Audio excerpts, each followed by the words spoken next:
ನೀವು ಎಲ್ಲೆಂದರಲ್ಲಿ ಅನಗತ್ಯ ವಸ್ತುಗಳನ್ನು ಎಸೆಯೋದಕ್ಕೆ ಬ್ರೇಕ್ ಹಾಕಲಾಗ್ತದೆ. ಬೆಂಗಳೂರಿನಲ್ಲಿ ಕಸದ ಸಮಸ್ಯೆಗೆ ಇದೀಗ ಜಿಬಿಎ ಹೊಸ ಪ್ಲಾನ್ ಅನ್ನು ಮಾಡ್ತಾ ಇದೆ. ಅಮೆರಿಕದ ಮಾದರಿಯಲ್ಲಿ ಕಸ ವಿಲೇವಾರಿಗೆ ಯೋಜನೆಯನ್ನು ಕೂಡ ಮಾಡಿರುವಂಥದ್ದು. ಮನೆಯಲ್ಲಿನ ಅನುಪಯುಕ್ತ ವಸ್ತುಗಳ ವಿಲೇವಾರಿಗಾಗಿ ಪ್ಲಾನ್ ಮಾಡಲಾಗ್ತಾ ಇದೆ.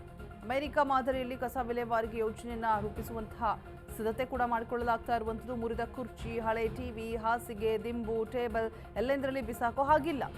ಘನತ್ಯಾಜ್ಯ ನಿರ್ವಹಣಾ ನಿಗಮದಿಂದ ಹೊಸ ಯೋಜನೆ ಆರಂಭ ಆಗ್ತಾ ಇದೆ. ಬ್ರೇಕ್ ಹಾಕೋದಕ್ಕೆ ಇದೆಲ್ಲವನ್ನು ಕೂಡ ಸೋಫಾ ಆಗಿರ್ಬೋದು, ಬಟ್ಟೆ, ಶೂಗಳು ಎಲ್ಲಂದರಲ್ಲಿ ಎಸಿಬಾರ್ದು. ಅದಕ್ಕೆ ಬ್ರೇಕ್ ಹಾಕುವಂತಹ ಒಂದು ನಿಟ್ಟಿನಲ್ಲಿ ಜಿಬಿಎ ಅಮೆರಿಕ ಮಾದರಿಯಲ್ಲಿ ಯೋಜನೆಯನ್ನ ಆರಂಭ ಮಾಡೋದಕ್ಕೆ ಪ್ಲಾನಿಂಗ್ ನಡೀತಾ ಇರುವಂಥದ್ದು. ಮನೆ ಮನೆಗೆ ಹೋಗಿ ಕಲೆಕ್ಟ್ ಮಾಡೋದಕ್ಕೆ ಜಿಬಿಎ ಪ್ಲಾನ್ ಮಾಡಿದೆ.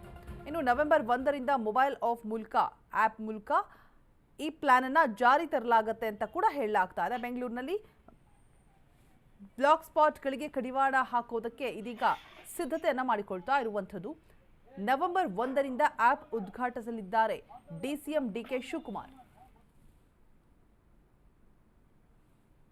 ಕಳೆದ ಒಂದು ತಿಂಗಳಿಂದ ನಾವು ಸಿಂಗಲ್ ಯೂಸ್ ಪ್ಲಾಸ್ಟಿಕ್ ಘಟಕಗಳ ಮೇಲೆ ಸ್ಟಾಕಿಸ್ಟು, ಹೋಲ್ಸೇಲ್ ಡಿಸ್ಟ್ರಿಬ್ಯೂಟರ್ ಈ ಥರ ಘಟಕಗಳ ಮೇಲೆ ರೈಡ್ ಮಾಡಿ ಸುಮಾರು 60 ಟನ್ ಪ್ಲಾಸ್ಟಿಕ್ಕನ್ನು ಸೀಸ್ ಮಾಡಿದ್ದೀವಿ. ಇದರಿಂದ 1,70,00,000 ದಂಡ ವಸೂಲು ಮಾಡಿದ್ದೀವಿ. ಇದರಲ್ಲಿ ನಾವು ಸುಮಾರು 35 ಟ್ರ್ಯಾಕ್ಟರ್ನ ಕೊಟ್ಟಿದ್ದೀವಿ.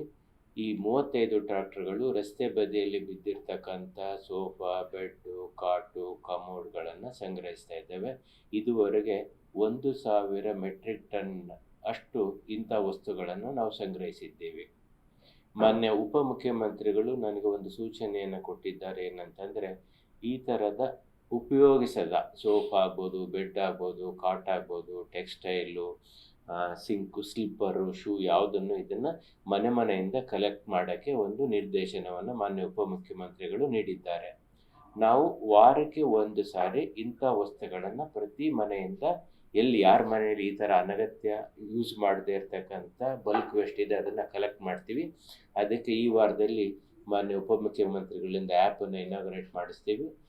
ನವೆಂಬರ್ 1ನೇ ತಾರೀಕು ಅಥವಾ ಉಪಮುಖ್ಯಮಂತ್ರಿಗಳು ಯಾವ ದಿನ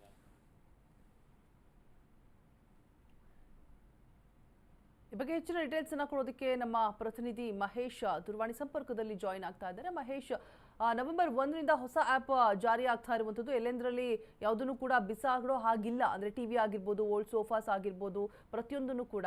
ಸೊ ಈ ಆ್ಯಪ್ ಯಾವ ರೀತಿ ವರ್ಕ್ ಮಾಡ್ಬೋದು ಅಂದರೆ ಡಿಸಿಎಂ ಡಿಕೆ ಶಿವಕುಮಾರ್ ಉದ್ಘಾಟನೆ ಮಾಡಲಿದ್ದಾರೆ ಅಂತ ಹೇಳಲಾಗ್ತಾ ಇದೆ. ಸೊ ಯಾವ ರೀತಿಯಾಗಿ ಯೂಸ್ಫುಲ್ ಆಗಬಹುದು? ಅಮೆರಿಕ ಮಾದರಿಯಲ್ಲಿ ನಡೆಸಬೇಕು ಜಿಬಿಎ ಪ್ಲಾನಿಂಗ್ ಮಾಡ್ತಾ ಇದೆ. ಎಷ್ಟು ವರ್ಷ ಈಗಾಗಲೇ ಎಲ್ಲೊಂದ್ ಕಡೆ ಜಿಬಿಎ ಅಧಿಕಾರಕ್ಕೆ ಬಂದ ನಂತರ ಎಲ್ಲೊಂದ್ ಕಡೆ ಹೊಸ ಯೋಜನೆಗಳು ಕೈಗೊಳ್ತಾ ಇರುವಂತದ್ದು. ಈಗಾಗಲೇ ಏನು ಜಿಬಿಎ ವ್ಯಾಪ್ತಿಯನ್ನು 369 ವಾರ್ಡ್ಗಳಲ್ಲೂ ಕೂಡ ಒಂದು ರೀತಿಯಲ್ಲಿ ಎಲ್ಲಂದ್ರಲ್ಲಿ ಏನು ಒಂದು ಮನೆಯಲ್ಲಿ ಅನುಪಯುಕ್ತ ವಸ್ತುಗಳನ್ನು ಎಲ್ಲಂದ್ರಲ್ಲಿ ಜನಗಳು ಎಸಿತಾ ಇರುವಂತದ್ದು. ಅದರಲ್ಲಿ ಪ್ರಮುಖವಾಗಿ ಹಳೆ ಟಿವಿ, ಸೋಫಾ ಸೆಟ್ಟು, ಫ್ರಿಡ್ಜ್, ಈ ರೀತಿ ಹಾಸಿಗೆ, ದಿಂಬು, ಈ ರೀತಿ ಏನು ಅನುಪಯುಕ್ತ ವಸ್ತುಗಳನ್ನು ರಸ್ತೆ ಬದಿಯಲ್ಲಿ ಎಸಿತಿದ್ದಾರೆ. ಇದನ್ನೆಲ್ಲ ಕಂಟ್ರೋಲ್ ಮಾಡೋದಕ್ಕೆ ಈಗ ಜಿಬಿಎ ಹೊಸ ಒಂದು ಪ್ಲಾನ್ ಮಾಡಿರುವಂತದ್ದು. ಪ್ರಮುಖವಾಗಿ ಏನು ಈ ಹಿಂದೆ ಅಮೆರಿಕದಲ್ಲಿ ಇದ್ದಂತಹ ಪ್ಲಾನ್ ರಾಜಧಾನಿಯಲ್ಲೂ ಕೂಡ ಇದನ್ನ ಅಳವಡಿಸಲಿಕ್ಕೆ ಮುಂದಾಗಿರುವಂತದ್ದು.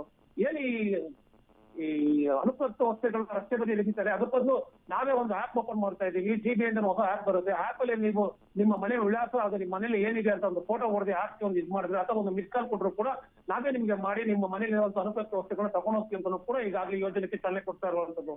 ಪ್ರಮುಖವಾಗಿ ನವೆಂಬರ್ 1ನೇ ತಾರೀಕಿಂದ ಏನು ಡಿಸಿಎಂ ಡಿಕೆ ಶಿವಕುಮಾರ್ ಅವರು ಆ್ಯಪ್ಗೆ ಚಾಲನೆ ಕೊಡ್ತಾ ಇದ್ರೆ ನವೆಂಬರ್ 1ನೇ ತಾರೀಕಿಂದ ಯೋಜನೆ ಜಾರಿಗೆ ಬರುತ್ತೆ. ಅಂದ್ರೆ ರಾಜ್ಯದ ರಸ್ತೆಗಳಲ್ಲಿ ಅದರಲ್ಲಿ ಬೆಂಗಳೂರಿನ ಪ್ರಮುಖ ರಸ್ತೆಗಳಲ್ಲಿ ರಸ್ತೆ ಬದಿಗಳ ಈ ರೀತಿ ಹಾಕೋದೆಲ್ಲರೂ ಕೂಡ ತಪ್ಪಿಸೋದಕ್ಕೆ ಹಾಗೂ ಬ್ಲಾಕ್ ಸ್ಪಾಟ್ಗಳು ಕಡಿಮೆ ಮಾಡೋದಕ್ಕೆ ಜಿಬಿಎ ಈ ಹೊಸ ಯೋಜನೆ ರೂಪಿಸ್ತಾ ಇರುವಂತದ್ದು. ಆಲ್ ರೈಟ್, ಥ್ಯಾಂಕ್ ಯು ತಮ್ಮೆಲ್ಲ ಡೀಟೇಲ್ಸ್ಗಾಗಿ ಮಹೇಶ್.